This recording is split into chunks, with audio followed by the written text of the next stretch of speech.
ఏంటి game changer, Pushpa సినిమాలు ఎలా అనిపిస్తుంది? ఆ ట్రైలర్స్ చూసారు కదా, ఏది సూపర్ హిట్ అయ్యే ఛాన్స్ ఉందని అనుకుంటున్నారు? మహారాజ్, గేమ్ చేంజర్ ఇవి కూడా. అవునన్నా చూశాను. పుష్ప గూస్ బంప్స్గా ఉంది ట్రైలరు. పోతే గేమ్ చేంజర్ ఇంకా హైలైట్. అది అంటే తండ్రి పాత్ర ఉంది కదా, కొంచెం ఇది కూడా హైలైట్ అవుతుందని నా ఉద్దేశం. అంటే ఇప్పుడు కొత్తగా సాంగ్ ఒకటి రిలీజ్ అయింది కదా గేమ్ చేంజర్ నుంచి, మెలోడీ సాంగ్, అది బాగుంది అంటున్నారు అందరూ. నానా హైరానా సాంగ్ హైలైట్ అయింది. ఈ ఇయర్కి ఇదే బెస్ట్ సాంగ్ అని నా ఉద్దేశం.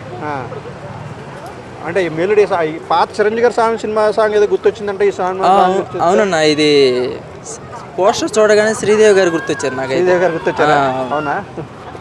అంటే ఎలా ఉంది సాంగ్ అసలు? అంటే మెలోడీ అంటే సాంగ్ వినగానే అంటే ఒక మత్తులోకి వెళ్ళినట్టు ఉంటుంది. ఉంటుందా?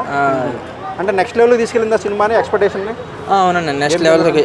ఈ సాంగ్తో నెక్స్ట్ లెవెల్కి వెళ్ళిపోయింది. ఇంకా ట్రైలర్ వస్తే ఇంకా అంతే, మొత్తం పోతారు ఇంకా. ఏంటి ఇంకా పుష్ప రికార్డులు ఎలా ఉండబోతున్నాయి అని అనుకుంటున్నారు మీరు? అంతే, పుష్ప బాగానే ఉంటుందండి. ఎందుకంటే గూస్ బంప్స్గా తీశారు. ఫస్ట్ సినిమా కంటే ఇది ఇంకా హైలైట్గా తీశారు. ఎందుకంటే నేను చేశాను షూట్. నాది ఒక సీన్, థియేటర్లో సీన్ ఉంటుంది. టికెట్లు అమ్మే సీన్ ఒకటి చేశాను. దానికోసం వెయిటింగ్.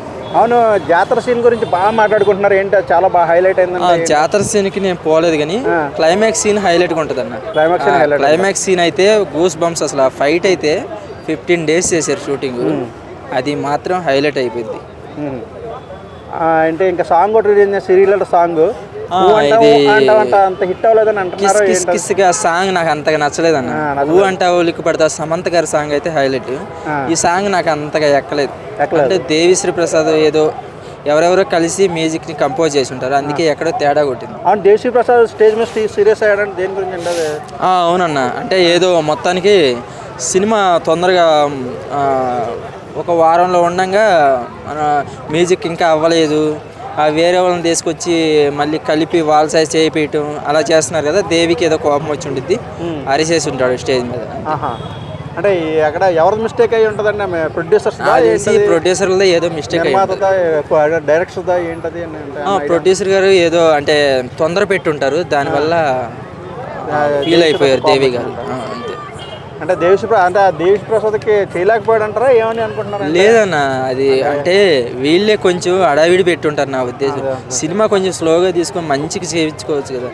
ఏదో అడావిడి చేసి దేవి మీద నెట్టేశారు అంతే. దానివల్ల తమన్ ఎంటర్ అయ్యాడా? దానివల్ల తమన్ గారు తీసుకురావడం, మళ్ళీ ఎవరో కొత్త వారిని తీసుకొచ్చారు. మళ్ళీ మొత్తం ముగ్గురు జాయిన్ అయ్యారు. స్లోగా చిన్నగా చేయించుకుంటే ఎవరు చేయరు? దేవి గారిది ఏది తప్పులేదు.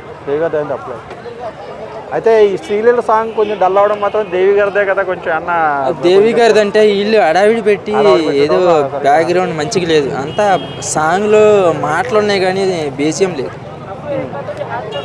ఓకేనా, థ్యాంక్ యూ.